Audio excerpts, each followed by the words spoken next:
네, 계속해서 우리가 제자 예수 믿어서 행복한 사람 팔복을 통하여서 행복에 관한 말씀을 전하고자 합니다. 사실 이제 마태복음 계속 전하고 있으니까 정말 좀 같이 나누고 싶은 말씀이 많은데 그럼에도 불구하고 두 번에 걸쳐서 이 말씀을 같이 전하게 되게 되는 이유가 있습니다. 그것은 여러분들도 그렇고 우리들도 다 그러시겠지만 예수 믿을 때 우리가 정말 행복하기를 원하잖아요. 그렇죠? 또 그렇게 기도하고 있습니다. 또 바라고 있죠. 그런데 우리가 행복이 무엇인가 정말 중요한 주제이지만 때로는 그 정의를 잘못 내릴 때가 있죠. 세상에서 생각하는 행복과 별반 다를 바 없을 때가 있는 거죠. 돈이 있어야 하고 건강해야 하고 뭔가 내가 바라는 대로 이루어질 때 내 삶이 행복해지겠다라고 하는 생각을 가질 때가 있습니다. 이런 내용들 보면 참 행복의 기준이 획일화되어 있어요. 세상에서 어떤 여전히 바라는 그런 모습들로 여전히 똑같은 거죠. 예수 믿으면서도 우리가 그렇다면 뭔가 좀 그러니까 하나님이 바라는 기준과 좀 다른 게 아닐까라는 생각을 보게 됩니다. 그래서 세상적인 기준에 미치어서 그 기준에 못 미치니까 내가 여전히 불행한 건 아닌가? 하나님이 나를 좀 행복해 주셔야 되는데 왜 안 하시는 건가? 그런 마음들 갖게 되지 않나요? 근데 이런 모습들이 바로 지난주에 봤던 것처럼 무리들의 모습이라는 거죠. 그런데 교회 안에는 여전히 무리들이 많습니다. 하나님이 원하시는 것은 예수님께서는 제자가 되는 거예요. 제자는요 달라야 돼요. 행복의 기준도 달라져야 된다라고 하는 거예요. 그리고 충분히 달라지면 우리는 행복할 수 있다는 것을 누릴 수 있는 거죠. 팔복에서 선언하는 것은 행복을 구하는 차원은 뭐냐? 바로 천국의 은혜라는 것입니다. 예수님께서 우리 안에서 하나님 나라로 우리 가운데 왕으로 오시고 그 하나님 나라를 선포하셨어요. 그래서 주님을 영접하게 되면 예수 나의 왕, 예수 나의 왕 찬송하면서 예수님을 나의 왕으로 오면 주님이 왕이 되신 나의 삶은 곧 뭐입니까? 하나님의 나라입니다. 그 하나님의 나라가 멀리 있는 것이 아니라 하나님 나라가 지금 여기에 현재로 다가오는 것이죠. 그렇게 되면 주 예수와 동행하니 그 어디나 하늘나라로 살아가게 됩니다.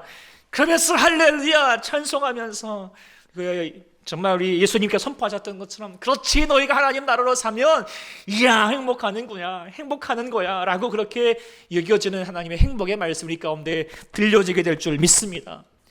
이 행복은 세상의 행복과 완전히 다른 거예요. 세상의 행복은 주어지는 대로 조건 따라 다르겠지만 우리가 지난주 우리가 봤던 것처럼 내 마음속에 그 머피 여사처럼 정말 시험 다가와도 우리는 흔들리지 않습니다. 어떠한 조건에도 우리의 마음 가운데 이 평안과 이 기쁨과 이 행복을 빼앗을 자가 없는 거죠. 할렐루야. 이렇게 우리가 살아갔으면 참 좋겠다는 거예요. 이것이 예수 믿는 능력이 되지 않을까? 그게 복이 되지 않을까? 예수 믿어서 행복합니다. 같이 한번 해볼까? 예수 믿어서 행복합니다. 그냥 행복합니다 하지 마시고 정말 기쁨만으로 예수 믿어서 행복합니다. 할렐루야. 이 은혜를 얻을 수 있는 우리 모두가 되기를 소망합니다. 그 마음을 가지고 계속하여서 우리가 팔복의 말씀들을 같이 나누게 됩니다. 팔복을 통하여서 이제 제자가 누리게 되는 축복의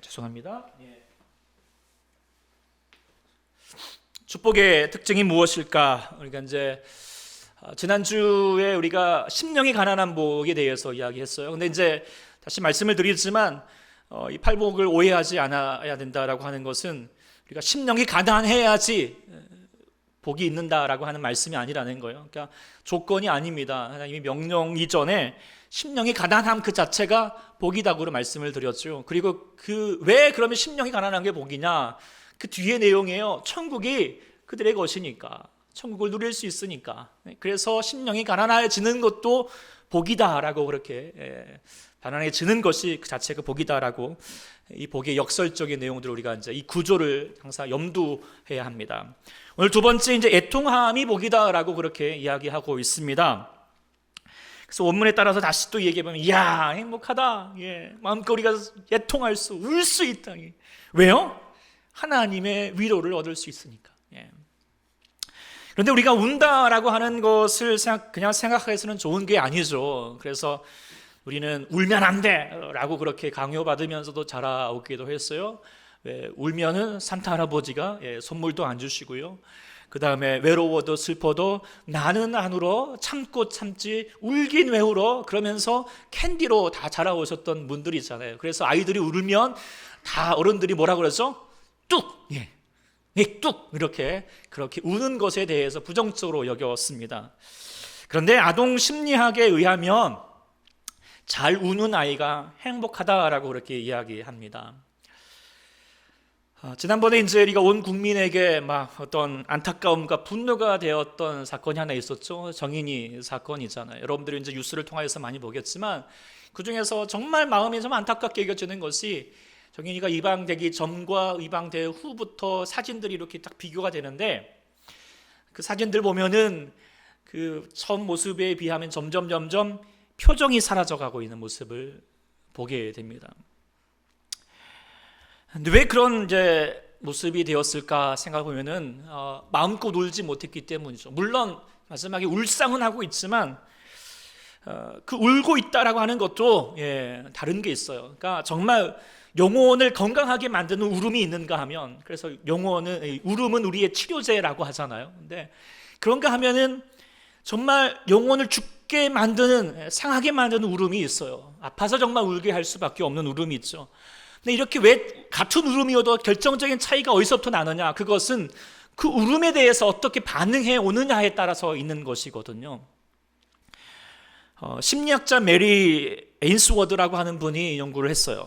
아기 울음에 대해서 반응을 잘 해주는 엄마와 더불어서 또 그렇지 못한 엄마를 가지고 있는 아기의 반응, 이제 이것을 살펴보았는데 그 결과 아기가 울 때마다 반응을 막 가지고 바로 왜 울어 이렇게 잘 반응해주는 엄마는 그 울음이 점점 줄어가면서 언어 발달도 이렇게 늘어가더라라고 하는 것이고요. 그러나 20분 이상 방치된 아이들은 스트레스 호르몬이 과다 분비되어서 뇌에 좋지 못한 영향을 미치게 되더라라고 하는 것도 있게 되었습니다. 오늘 본문에 보면은 애통하는 게 복이다라고 말했어요. 우는 게 복이다는 거예요. 왜 그런가? 분명히 이유를 말하고 있어요. 그냥 울어서 복이 되는 건 아니에요. 왜 그렇습니까? 그들이 위로를 받을 것이다 라고 하는 거예요. 위로를 받기 때문이에요. 이게 하나님의 나라에서 이루어지는 삶이라는 거예요. 하나님의 나라에서는 하나님 우리를 돌보시기 때문에 우리가 주님 앞에서 울고 있으면 우리 가운데 주님이 다가와 주셔서 우리를 위로해 주시고 우리를 돌봐주시기 때문에 우리는 그 주님 앞에서 마음껏 울을 수 있는, 지금 이 나라의 삶에서 이 우리의 현재에서 그렇게 울을 수 있는 은혜를 누리게 됐다라고 하는 것이 바로 그것이 복이다라고 하는 것이죠. 이걸 잘 보여주고 있는 것이 사무엘 1장에 보면은 엘가나라고 하는 사람에게 두 아내가 있었어요. 한 명은 브닌나라고 하는 아내가 있었고 하나는 한나라고 하는 아내가 있었죠. 그런데 브닌나라고 하는 아내에게는 통하여서는 자녀가 있었지만 한나는요, 자녀가 없는 거예요. 당시에 이 여인에게 자녀는 정말 결정적인 거거든요. 그래서 자녀가 없으면 지지리도 복 없는 여인인 거죠. 그래서 정말 서럽죠. 그런데 그 한나가 어떻게 했습니까? 그 서러움과 슬픔을 가지고 어떻게 했습니까? 울었어요. 어떻게 울었습니까? 사람 앞에서 울지 않고요. 하나님의 전에 나가서 울었던 거예요. 그냥 울지 않고요. 정말 끄악끄악하면서 대성통곡하면서 울었던 거예요. 근데 여기까지 내용을 보면은 과연 누가 복 있냐라고 우리가 보게 되면 세상적 기준으로 보면 누가 복 있습니까? 자식 있고 사랑받는 우리 분인나가 더 복 있는 것 같아요. 그러나요, 성경에서 말하는 더 복된 사람, 하나님이 보시기에 참 좋은 사람은 어떤 사람이었어요? 우는 사람이었다고요. 왜요? 하나님께 울고 있으니까. 하나님께 나아가고 있으니까. 그리고 하나님은 그를 통하여서 어떻게 하십니까? 그 울음에 반응하시고 위로해 주시고 돌봐주셨다는 것입니다. 우리 사랑하는 여러분들도 이 한나의 복을 누릴 수 있기를 소망합니다. 또 누릴 수 있습니다. 하나님께서 하나님의 나라로 사시는 여러분들은 하나님 앞에서 울어야 합니다. 그럴 때 정말 우리의 마음이 건강해지는 것이고 우리의 삶이 다시 새로운 은혜로 채워지게 된다는 것이죠. 그런데 안타까운 것은 어떤 분이 예수 믿으면서도 문제가 생기고 어려움을 닥칠 때 하나님께 울기보다도 사람을 찾고 다른 것을 의지합니다. 더 안타까운 것은 그냥 하나님 앞에서 또 이런 교회 앞에서 괜찮은 척하는 거예요. 아유, 뭐 숨기는 거죠. 목회자에게도 기도 제목을 내놓지 않습니다. 이거는 절대 건강한 신앙이 아닙니다. 네, 건강해질 수가 없어요.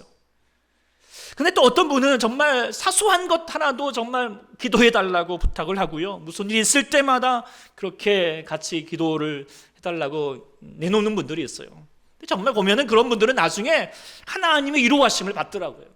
그 문제 속에서 역사하시는 하나님의 손길을 보는 거예요. 우리 모두도 사랑하는 여러분들도 하나님의 이루하심을 믿으십니까? 예, 그렇다면 우리 하나님 앞에 울 수 있는 복된 사람이 될 수 있기를 간절히 소망합니다. 세 번째로 우리가 이제 묵상하게 되는 복은 바로 온유한 복이죠. 온유한 복. 이제 온유하다라고 하는 말을 이제 주석 책에 의하면 이렇게 정의를 내리더라고요. 외부로부터 닥치는 억압과 고난에 대하여서 거칠게 반발하거나 인간의 힘을 해결하기 위하여 결사적으로 대항하는 것이 아니라 상대방에 대한 미움과 복수심에 벗어나서 모든 것을 하나님께 맡기고, 여기서 중요한데 영적인 평정을 유지하는 자라고 그렇게 영적인 평정, 어떤 상황이더라도 마음 넉넉하게 살아가는 자인 것이죠. 그러니까 마음의 하나님 나라를 소유한 사람은 온유하게 되는 겁니다. 옹졸하지 않습니다. 뭐 작은 일에도 뭐 내가 이 지금 못 살아, 내가 억울해서는 내가 뭐 못 산다, 이렇게 말하는 것이 아닙니다. 그래서 외유내강이거든요. 내강외유가 되는 게 아니라 외유내강이 정말 귀한 사람이잖아요. 정말 강한 사람입니다. 근데 어떤 사람이냐? 바로 하나님 나라를 소유하고 온 사람인 거예요. 왜 그럴 수 있느냐? 그 뒤에 이유를 말합니다. 땅을 기업으로 받기 때문이라고 얘기하고 있습니다. 요즘 뭐 사람들이 말하기를 조물주 위에 건물주다라고 말하지만 착각이죠. 건물주가 더 풍성한 사람이 아니라 조물주 대신 하나님을 소유하면서 그 하나님을 믿고자 하면서 하나님 나라로 살아가는 자가 이 땅의 모든 것을 하나님 뜻 가운데 소유하고 있는 부자된 사람인 줄 믿습니다. 저희가 이제 예전에 재작년에 케냐에 갔을 때 그 마사이 시골 지역에서 그 학교와 이제 마사이족들을 섬기고 있는 장로님 내외의 선교사님들이 계셨어요. 이제 그분들과 같이 이제 한 거의 일주일, 뭐 3박 4일인가요? 어쨌든 그 정도 같이 지내면서 있는데, 그분들이 맨날 우리 힘들게 잘한다고 맨날 뭐 정말 거기 제일 귀한 게 닭이거든요.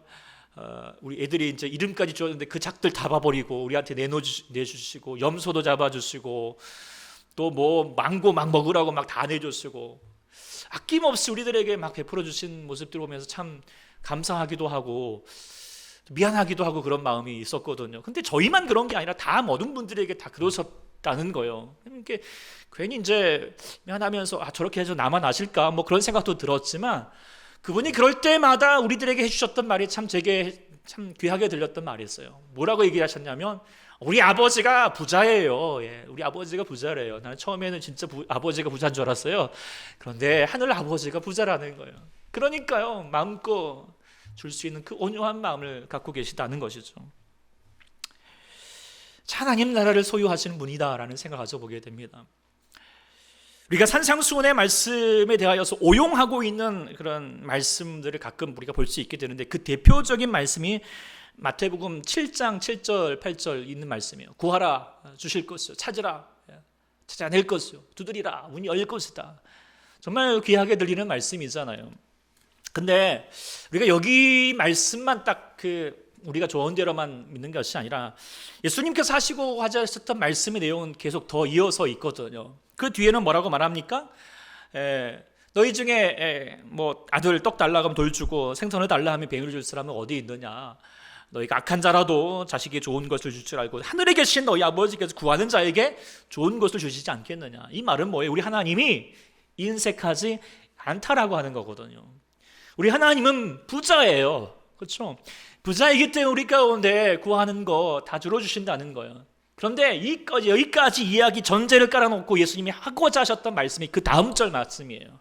그 다음 절 말씀이 뭡니까? 그러므로 자, 여기까지 말씀 들었지? 그러므로 라고 말하면서 뭘 같이 읽어볼까요? 시작. 무엇이든지 남에게 대접을 받고자 하는 대로 너희도 남을 대접하라. 이것이 율법이요 선지자니라. 자, 뭘 얘기하는 거예요? 너희가 구하고 찾고 두드리라 하는 말씀은 내 욕심 채우기 위해서 하나라도 더 갖기 위해서 하는 말씀이 아니에요. 하늘 아버지, 너희 하늘 아버지가 부자인데 그것 구하려고 하지 마라. 뭐예요? 차라리 너 하나님 하늘 아버지 모든 것을 너희에게 주실 하나님을 믿고 뭐예요? 남을 대접하는 일에 베푸는 일에 더 힘써라 가라는 것이 하나님의 뜻이거든요. 왜요? 하나님을 소유하는, 하나님의 나라를 소유한 사람은 인색하지 않아야 되거든요. 넉넉할 수 있습니다. 웬만한 일에도 흔들리지 않은 거예요. 그래서 아브라함도 어떻게 했습니까? 네가 동하면 나는 서하겠다, 서하면 나는 동하겠다 라고 말했잖아요. 다윗도 자기를 향하여서 칼을 창을 던지는 그 사울을 향하여서도 이를 바닥바닥하지 않고요, 하나님의 때를 기다리는 거예요. 하나님께 맡기잖아요.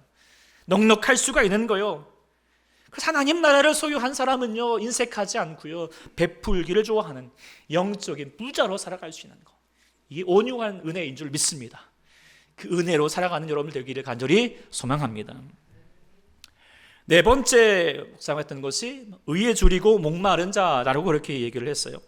이렇게 하다가 시간이 많이 가겠죠. 좀 빨리 진행해 보겠습니다. 자, 앞서 7장 7절에서 구하고 찾고 두리는 거, 나의 욕심이 아니라 원래적으로 생각한 뭐예요? 정말 남을 대접하기 위해서 구하라라고 하신 하나님 말씀을 우리가 들려야 하는 것처럼, 우리가 오늘 본문에도 줄이고 목마른다, 뭐예요? 배고파하는 거죠. 근데 그 무엇에 목마른가? 그럼 하나님이 어떻게 배부르게 해주신다라고 했는데, 그 하나님이 무엇에 우리가 목말라야 된다라고 말하고 있습니까? 의에 줄이고 목마르라라고 얘기를 했어요. 근데 여기서 말하는 의는 뭔가? 그것은 바리새인과 서기관들이 말하는 어떤 종교적인 의, 아니면 우리 쉽게 생각할 수 있는 윤리도덕적인 의가 아닙니다. 이 의는 무슨 의일까요? 누구의 의일까요?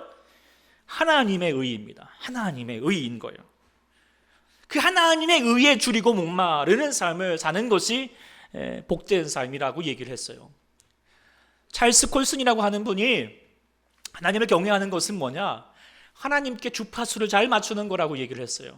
여러분들 이제 예전에 그런 거 아시죠? 라디오를 들을 때 어떻게 해야 됩니까? 주파수를 맞춰야 되잖아요. 안 맞춰지면 치익 소리가 나면서 잡음만 들리잖아요. 그러다가 주파수를 쫙 맞추면 소리가 딱 선명하게 들리는 거 잘 아시죠?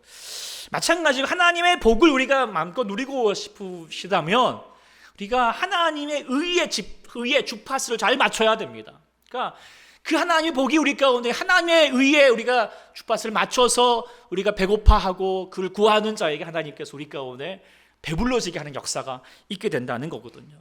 그런데 우리가 주파수를 잘못 맞추기가 쉽다는 거예요. 아까 뭐 구하라, 찾으라, 뭐 두드리라라고 하는 것도 그렇고, 그 이어서 말했던 우리 7장 1절은 너희 하나님께서 우리에게 좋은 것을 주시겠다라고 얘기하는데, 우리가 이 말씀 듣고 이야 하나님 우리에게 좋은 거 주시겠다라고 하니까 우리가 그러면서 우리가 생각하는 것이 뭡니까? 내게 좋은 거, 이걸 막 구한단 말이에요. 하나님이 원하셨던 주파수는 뭐예요? 그 뒤에 있는 것처럼 우리에게 좋은 건 뭐냐? 누가복음에 다시 얘기를 했죠. 정말 좋은 게 뭐예요? 성령이라고 얘기를 했어요. 성령. 그러니까 우리에게 가장 좋은 것이 뭐예요? 성령 충만 아닙니다. 할렐루야. 여기에 동의가 되신 분은 의에 줄이고 목마르고 있는 삶을 살고 이 복을 누리고 있는 사람이고요. 에휴, 이왕이면 좀 이렇게 물질도 주시고 건강도 주셔야죠, 뭐 이렇게 얘기하는 사람은 아직 하나님께 주파수를 좀 덜 맞추고 있는 분이거든요. 주파수 잘 맞춰야 되는데요. 또 하나 더 보여줄 수 있는 말씀이 요한복음 10장에 보면은 강도를 만난 사람이 있었어요. 근데 그 옆에 이제 마침 레인과 제사장이 지나가는데 그냥 피하여서 지나쳐 버렸다고 했어요. 나름의 이유가 있어요. 생각하는 자기 의가 있거든요. 어떤 의예요? 내가 하나님께 예배드려야 돼, 그리고 율법을 지켜야 돼 라고 하는 의를 자기 안에서 이렇게 세우고자 하였던 거거든요. 근데 사마리아 사람은 그러지 않았어요. 그냥 지나치지 않고 강도 만난 사람을 돌봐주었어요. 자, 예수님께서 누구를 칭찬하셨습니까? 누구의 의의를 더 합당하게 보셨어요? 사마리아인 거예요. 그러니까 제사장과 레위인들은 주파수를 잘못 맞추고 있는 거예요. 뭔가 하나님께 뭔가 해본다고 하는 것 같지만 하나님의 마음과 하나님의 뜻을 잘 모르고 있는 거죠. 그래서 이 말씀을 쭉 보면은 우리가 지금 시대에 적용할 수 있다면 지금 우리의 이웃이 지금 코로나 바이러스라고 하는 강도 만나 있는 상태이거든요. 그렇다면 교회가 이때 무엇을 해야 하는지, 무엇이 정말 하나님이 원하셨던 의인지 좀 생각을 해볼 필요가 있는 거죠. 결코 제사장과 레위인의 하였던 그 잘못을 우리가 반복해서는 아니 된다라고 하는 것을 우리 깨닫게 됩니다. 어쨌든 우리가 하나님 앞에 나아갈 때, 우리가 하나님의 은혜를 얻어야 되는데 우리가 주파수를 잘 맞춰야 된다는 거죠. 하나님의 의를 되도록 목말라 할 수 있는 자가 될 수 있다면 그것이 우리 가운데 은혜가 되는 줄 믿습니다. 주파수 잘 맞추시기를 원합니다. 다섯 번째 이제 묵상하게 되는 것은 긍휼히 여기는 복이다라고 했어요. 자, 여기서부터 이제 새로운 국면으로 진행하게 되는데 첫 번째부터 심령이 가난함부터 해서 네 번째까지는 하나님과 우리 사이에서의 관계를 얘기하고 있거든요. 그리고 다섯째부터 여기서부터는 이제 수평적인 이웃과의 관계를 향하여서 이루는 복을 이야기하고 있습니다. 이거는 늘 이제 하나님 말씀은 늘 똑같은 패턴이거든요. 먼저 하나님과의 수직적인 관계를 이루게 되면 뭐예요? 자연스럽게 수평적인 관계를 이루라. 대표적인 말씀이 십계명도 그렇지 않습니까? 지금 팔복도 마찬가지예요. 딱 반반 나눠서 수직적인 관계, 수평적인 관계를 이야기하는데 지금 뭐예요? 하나님의 복은 뭐예요? 하나님의 복을 먼저 누리면 반드시 이 복은 이웃에게 흘러가야 된다라고 하는 것을 이야기해 주고 있는 거죠. 그래서 우리가 앞서서 아까 말했던 것처럼 하나님이 원하셨던 삶은 뭐냐? 하나님이 바라는 의의는 뭐냐? 먼저 물론 하나님께 예배하고 하나님께 정말 율법을 잘 지키는 것도 중요하지만 만일에 그 가운데 이웃이 정말 강도를 만났고 상처 가운데 있고 아픔 가운데 있다면 이것보다 더 중요한 하나님 마음 뭐예요? 이웃을 향하라는 거거든요. 그게 하나님의 뜻이다라고 하는 것을 이야기해 주고 있어요. 오늘 본문 5절에도 하나님이 복으로 생각하는 거 너희 가운데 정말 복된 사람은 어떤 사람이냐? 긍휼히 여기는 자가 복이 있다라고 말해주고 있어요. 근데 왜 긍휼히 여기는 사람이 행복한 사람이 될 수 있는가? 그런 사람이 뭐예요? 결국 하나님의 긍휼을 받을 수 있기 때문이라는 것이죠. 하나님의 긍휼을 받을 수 있는 사람이 또한 긍휼을 여겨졌어요. 그러니까 뭐 사랑의 법칙은 우리가 잘 알잖아요. 공급의 경제 법칙 똑같아요. 사랑을 받아야지, 그렇죠? 받은 사람이 사랑할 수 있어요, 그렇죠? 사랑을 받지 못한 사람은 사랑하기도 힘들어하거든요. 그런 것처럼 우리가 긍휼할 수 있는 사람, 하나님의 긍휼을 받은 사람으로 살고 있는 복된 사람이라는 것이죠. 요한일서 4장 1절에 사랑하는 자들아 하나님이 이같이 우리를 사랑하셨은즉 그렇게 되면 어떻게 우리도 사랑하는 것이 마땅하도다. 할렐루야. 이 말씀 뭘 의미해요? 사랑하는 것이 누군가를 향하여서 사랑하는 것이 마땅하다라고 여겨지는 것은 그만큼 뭐예요? 그 사람이 하나님의 사랑을 받았다는 사람이라는 거거든요. 할렐루야. 그러니까 여러분이 사랑이 많은 사람은 그리고 또 사랑이 여러분을 가눌 수 있는 사람은 그만큼 하나님의 앞에 사랑을 충성히 받을 수 있는 복된 사람이라는 것을 우리가 다시 한번 깨달을 수 있게 됩니다. 여섯 번째 복, 무슨 복일까요? 마음이 청결한 복이다라고 얘기를 했어요. 마음의 청결이다. 이게 또 이제 주석책의 이제 정의를 보면은 하나님의 어떤 사람이든지 이중적인 마음, 속마음 다르고 겉마음 다른 것이 아니라 정말 순수하게 존재 그대로를 있는 모습 그대로를 바라보여주는 마음이 바로 이 마음이 청결한 사람이다라고 얘기를 하고 있어요. 제가 이제 어떤 그 방송 인터뷰 중에 방송 내용 중에 이런 내용이 있더라고요. 어떤 분이 이제 와서 이제 인터뷰를 했어요. 이제 사장님이 그 사모님과 더불어서 부부가 같이 공장을 운영하고 있는 거예요. 그러니까 질문을 했죠. 야, 우리 사모님하고 맨날 그 24시간 붙어 있으니까 어떠시냐고 그렇게 이제 질문을 했더니 그 사장님이 대답하기를 아유, 저희 마누라가 로또입니다라고 하는 거예요. 그랬더니 이제 그 말에 감동을 먹은 거죠. 야, 그 얼마나 귀하며 이렇게 로또라고 얘기했을까 했더니 그렇게 딱 얘기했더니 그렇게 좋으세요라고 말했더니 그 사장님 말 아이고 안 맞아. 안 맞아. 정말 안 맞아. 하여튼 화딱지 나 죽겠어. 이렇게 얘기하는 거죠. 이게 이제 로또의 의미다. 이렇게 얘기를 하고 이게 현실 부부인가 싶습니다. 뭐 서로도 그렇게 보고 있는 거인가요? 모르겠지만. 근데 정말 우리가 왜 그런 마음을 가질 수밖에 없는가? 정말로 우리가 배우자를 볼 때 로또가 되었으면 좋겠다는 마음이거든요. 뭔가 좀 내가 바라는 대로, 내가 정말 저 마누라가 좀 살면, 저 남편하고 살면, 좀 내가 좀 더 이 세상을 좀 더 잘 살 것 같고, 좀 사랑받을 것 같고, 좀 이렇게 자기가 원하는 될 것 같은 그런 마음과 기대를 가지고 그 배우자를 보라고 있는데, 결혼해보고 막상 살아보니까 어떻게 해요? 이거 꽝이거든요. 안 맞아요. 그러니까 실망하고 괜히 화딱지가 나는 거예요. 그 마음에요, 청결하지 못해요. 네. 우리가 알아야 될 것은 하나님 우리를 창조하실 때요, 서로 맞게 창조하셨을까요? 안 맞게 창조하셨을까요? 안 맞게 창조하셨거든요. 똑같은 사람은 한 사람도 없어요. 다른 게 사람이고요. 다를지라도 함께 하는 것이 부부 아니겠습니까?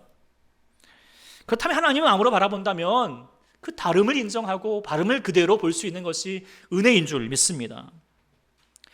오늘 하나님께 선포하셨던 복은 뭐냐면, 그 너희 마음 가운데 청결한 마음으로 볼 수 있는 것이, 서로를 바라볼 수 있고 이웃을 바라볼 수 있는 것이 은혜다. 그런데 이거 어떻게 할 수 있었을까요?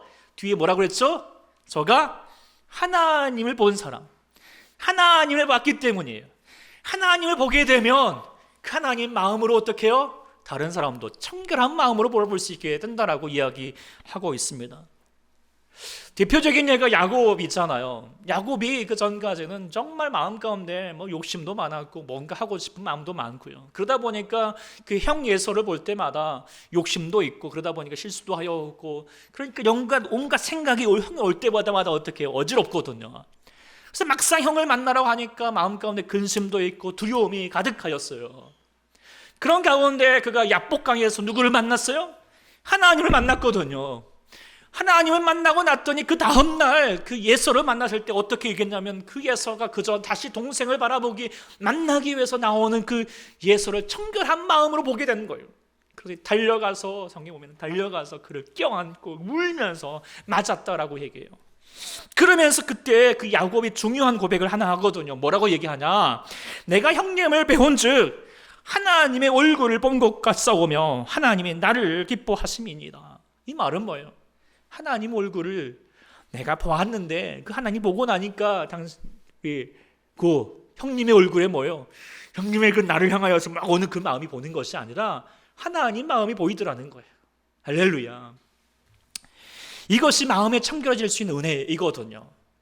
그래서 우리가 하나님의 얼굴을 본 사람은, 하나님을 우리가 대면할 수 있는, 하나님을 인격적으로 만나는 사람은 마음에 청결해지는 것입니다. 그래서 마음에 청결해지면 서로를 바라보는 마음도 청결한 마음을 가지고 오면 그 안에 담기고 있는 미움과 갈등과 두려움과 걱정이 사라지게 되는 거죠. 그러면서 있는 그대로를 사랑할 수 있고 하나님의 사랑으로 품을 수 있는 그 은혜가 주어진다는 것이죠. 할렐루야. 이 은혜가 우리 서로 부부에게 있기를 소망합니다. 그리고 여러분의 가정에게도, 자녀에게도 서로 이웃을 향하여서 볼 수 있는 그 마음 청결한 은혜, 그 복이 임하기를 소망합니다. 7번째는 뭐였어요? 화평케 하는 복이다라고 얘기를 하고 있습니다. 지금 현대는 평화가 깨어지는 시대 있잖아요. 총칼은 안 들었지만 총칼보다도 무서운 미움과 분노와 저주와 폭력의 말들이 오가는 시대입니다. 그걸로 많은 사람들이 상처받고 죽어가고 있거든요. 치열한 싸움터입니다. 그런 가운데에서 우리가 화평케 하는 자가 된다라고 하는 것은 대단히 어렵습니다. 쉽지가 않아요. 화평케 하는 사람, 피스메이커라고 하는 것을 된다는 것은 정말 대단히 내면 가운데 평화가 가득하지 않으면 이 역할을 감당할 수가 없거든요. 왜냐하면 화평케 하는 사람으로서 양싸움 가운데 막 치열한 싸움을 하고 있는데, 그 가운데에서 중재하는 사람으로, 평화를 이루는 사람으로 나아가려면 그 치열한 싸움 속에도 어떻게 해요? 평안해야 되거든요. 동요되어서는 안 되거든요. 또 쉽게 유혹되어서 여기 편들어줬다가 여기 편들어줘서도 안 되잖아요. 정말 그럴 수 있는 사람은 뭐냐면, 화평케 하는 사람을 살 수 있다는, 정말 내면 가운데 하늘로부터 임하는 놀라운 평화가 충만한 사람이 될 때 가능한 것이죠. 그래서 오늘 화평케 할 수 있는 복을 누가 누릴 수 있느냐? 본문에 뭐라고 그랬죠? 하나님의 아들이라 일컬음을 받는 것이다 라고 얘기를 했어요. 하나님의 아들이라 이렇게 말씀은 뭐예요? 뭘 의미할까요? 하나님과 우리 사이에서 친밀한 관계가 이루어졌다는 의미거든요. 전에 말씀드렸던 것처럼 진짜 평화는, 진짜 샬롬은 뭐예요? 사람과 사람 사이에서 샬롬이 중요한 것에는 무슨 관계가? 하나님과의 관계가 잘 되는 거, 평화가 되는 때 그때 진정한 평화가 이루어진다는 것이죠. 하나님의 아들로 칭함을 받게 된다라고 하는 것은 그만큼 하나님과 잘 지내고 있는 평화가 이루어지는 것이죠. 그리고 그 놀라운 평화를 가지고 미움과 갈등이 가득한 세상에서 화평케 하는 역할을 감당하게 되는 것, 이것이 귀한 은혜인 줄 믿습니다. 우리 사랑하는 여러분들에게도 여러분을 통하여서 하나님께서 여러분들을 주님의 아들로, 주님의 딸로 인쳐주실 줄 믿습니다. 인쳐주십니다. 그 은혜를 가지고 여러분이 가는 곳마다 평화의 도구가 되어주십시오. 미움이 있는 곳에 사랑을, 상처가 있는 곳에 용서를, 절망이 있는 곳에 희망을, 어둠이 있는 곳에 빛을, 슬픔이 있는 곳에 기쁨을 심는 그 평화의 도구가 될 수 있기를 간절히 소망합니다. 마지막으로 8번째 무슨 복이었습니까? 바로 의의를 위하여서, 그리고 더 나아가면 예수님 때문에 박해를 받는 복이다라고 얘기를 했어요. 이게 지금 8번째 마지막으로 어떤 결론과 같은 말씀인데요, 여기서 말할 수 있는 것은 천국에서 지금 주시는 복, 그 특권을 누리는 것과 더불어서 주님의 제자됨이 일목상통한다는 것을 지금 이야기해 주고 있어요. 왜냐하면 예수님께서 제자도를 향하여서, 그러니까 제자가 되고 싶다라고 말할 때 너희가 제자도를 먼저 선포하셨거든요. 근데 그 제자도에서 가장 중요한 게 뭐냐, 자주 강조하시는 게 뭐냐, 요한복음 이제 마태복음 10장 39절에도 나타나 있지만, 자기 목숨을 얻는 자는 잃을 것이요 나를 위하여, 예수님을 위하여서 자기 목숨을 잃는 자는 얻으리라라고 말씀하셨던 거, 이거를 강조하셨거든. 네가 나 제자 되고 싶어? 그럼 나를 위해서 네 목숨을 내려놓을 수 있는 사람이 되어라 라고 얘기했어요.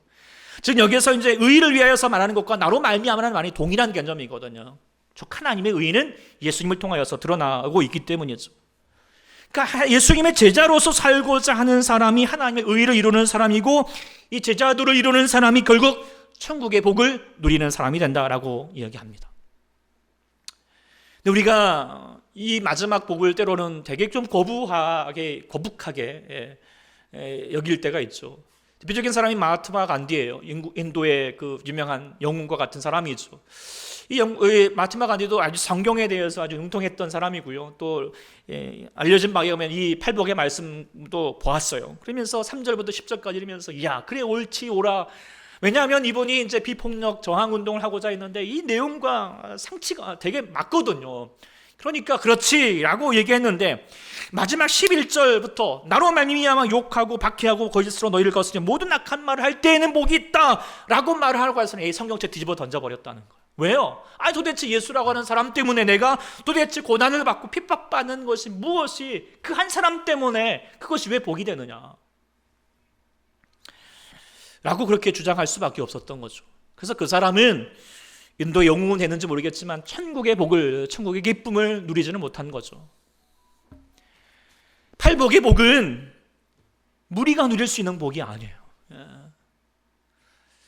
오직 제자만이 누릴 수 있는 복이에요. 하나님의 나라와 주의 의를 향하여서, 예수님을 향하여서 모든 것을 부인하고 내려놓을 수 있는 사람이 결국 하나님의 의를 누릴 수 있는 거죠. 그리고 그 예수님을 따르는 자에게는 핍박과 고난이 다가오게 되는데 그것도 복이다라고 하는 거예요. 왜냐하면 우리가 예수님의 제자가 되는 순간에 우리나라에 하나님의 천국도 이루어지지만 세상에서부터 저항을 받게 될 수밖에 없거든요.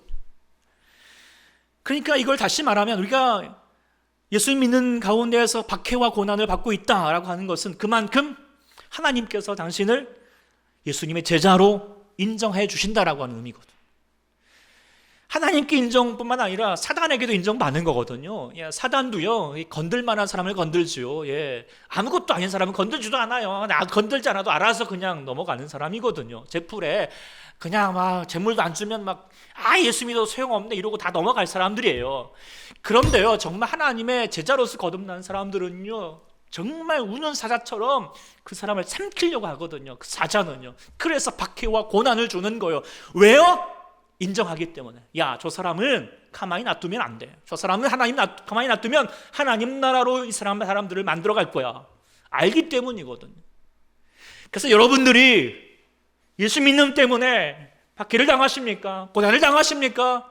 오늘 본문에 뭐라고 했죠? 기뻐하고 즐거워하라. 하늘에서 너희의 상이 큽니다. 그리고 그 다음에 뭐랬죠? 너희가 선지자, 선지자급이라는 거예요. 여러분들이 그렇게 살아간다면 할렐루야. 이게 얼마나 명예로운 일입니까? 우리의 평생을 살아가면서 야, 내가 뭐 예산이 많이 남기는 게 뭐가 의미가 있겠습니까? 하나님께 야, 너 하나님의 제자야, 너 하나님의 선지자로 살고 있어 라고 인정받을 수 있다면 이것이 가장 귀한 은혜인 줄 믿습니다. 꼭 그렇게 여길 수 있고 그것이 은혜가 될 수 있는 여러분들 정말 제자 같은 제자 되시는 여러분 되기를 간절히 축원합니다. 여기까지 이제 팔복에 관한 말씀들을 다 봤습니다. 한번 좀 달아봅시다. 심령이 가난한 것도 복이다. 하나님 앞에 울고 있는 것도 복이다. 온유하고 의에 줄이고 목마른 것 긍휼히 여기는 것, 화평케하는 자, 의를 위해서 주님을 위해서 고난과 핍박을 당하는 자 복이다 라고 말하고 있습니다. 이게 행복한 것이다 라고 말하고 있습니다. 정말 여러분 이것이 정말 행복함이 느껴지십니까? 이야 정말 행복하겠다 라고 여겨지십니까? 아니면 이야 좀 그래도 이왕이면 세상에 좀 부귀 영화도 좀 주시고 이왕이면 좀 자녀들도 잘 되게 해주시고 이렇게 돼야지 좀 행복한 건 아니야? 이렇게 여기시는 분이 있을까? 뭐 생각이 드는데 진짜 여러분들 야 진짜 행복함이 무엇인가 좀 정말 잘 알아갔으면 참 좋겠습니다.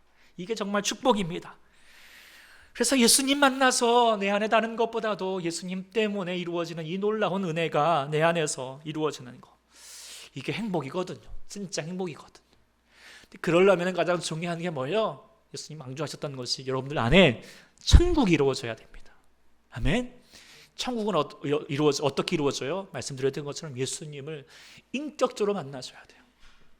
주님의 얼굴을 보셔야 되죠. 그리고 그 주님을 통하여서 우리 하나님의 아들로서 만나주시고 위로해 주시고 긍휼히 여겨주시는 그 은혜를 누리게 될 때, 그때 우리의 삶을 하나님께 맡겨드리면서 하나님 나의 삶을 하나님 다스려 주십시오. 그러면서 하나님의 나의 왕으로 인정하게 되면 바로 나의 삶이 하나님 나라로 이뤄가게 되는 줄 믿습니다. 이게 가장 중요한 거예요. 그래서 여러분들 계속 기도하십시오. 여러분들 뭐 내가 외통해져야지 뭐 이게 중요한 게 아니라 뭐요? 내가 하나님 나라로 늘 항상 그렇게 살아가는 은혜가. 그래서 늘 기도하십시오. 하나님 내가 기도하는 순간에도 하나님 내 다가와 주시고 찬송하시면서 예배하시면서 하나님 나라를 이루실 수 있는 모두가 될 수 있기를 간절히 소망합니다.